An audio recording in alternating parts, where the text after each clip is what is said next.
40 Rules of Love, Part 5, The Taste of Love and Separation. Welcome back, beautiful soul, to speak with us. So in the last episode, we witnessed how love began to challenge Rumi's world, how his friendship with Shams transformed him from a scholar into a lover of divine truth. But as every story of love teaches us, the brighter the light, the deeper the shadow it creates. And in this part, the shadows begin to move closer. As Rumi and Shamsi spend more time together, the people around them grow restless. Rumi's student, once proud to follow their master, now whisper behind his back. They call Shams a sorcerer, a manipulator, a destroyer of peace. Even Rumi's family begins to believe that Shams has stolen their father, their husband, and their teacher. But Shams knows something they don't, that every soul that chooses love must face resistance because the ego hates what it cannot control. Despite the gossip, Sham and Rumi continue their spiritual journey. Their bond depends into something rare, a friendship that transcends words, time, and self. They speak of God not as a distant power, but as the breath in every living being. They sit together in silence, in laughter, in poetry, and in those moments the world feels whole.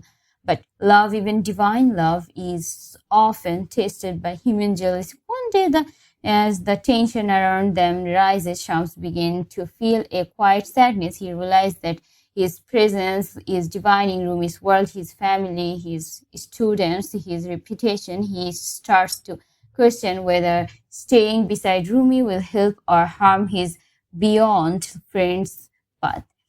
And so, without a word of farewell, Shams disappears. He leaves Konya quietly one night like a shadow fading into the wind.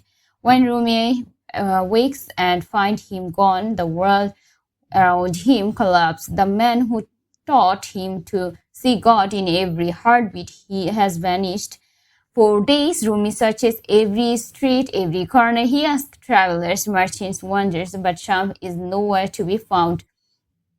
And for the first time, Rumi understands the pain of separation and that ache that every soul feels when it cut off from the one who awakened it. But this pain, these longings becomes his greatest teacher. Because now Shams is no longer outside him, he is within. Through grief, Rumi begins to write. He writes poetry that flows like tears, verses that speak of love, absence, and the eternal searches for union. And those poems, born from loss, become the seeds of what we know as the world of Rumi, timeless, pure, and filled with divining longings. In the modern world, Ella Rubinstein is reading this chapter with her heart trembling. She feels the ache of separation as if it were her own. She realized that sometimes people enter our lives not to stay, but to awaken us. And when they leave, the emptiness they leave behind becomes our path to self-discovery. Part 5 of 40 Rules of Love is a reminder that true love always includes pain, not because love hurts but because it opens us. It cracks us wide enough for light to enter. It teaches us that losing someone doesn't mean losing love, because real love doesn't end. It changes form. Most of the problems of the world stem from linguistic mistakes and simple misunderstanding. Don't ever take a word as face value. When you step into the zone of love language, as we know, it becomes absolute. What cannot be put into words can only be grasped through silence. This rule teaches us that silence is not imitation, it's the language of heart, where love, loss, longings all speak without words. Sometimes silence is where God hides. Part 5 shows us that separation is not the end of love, it's the transformation. The absence of the beloved becomes the presence of the divine.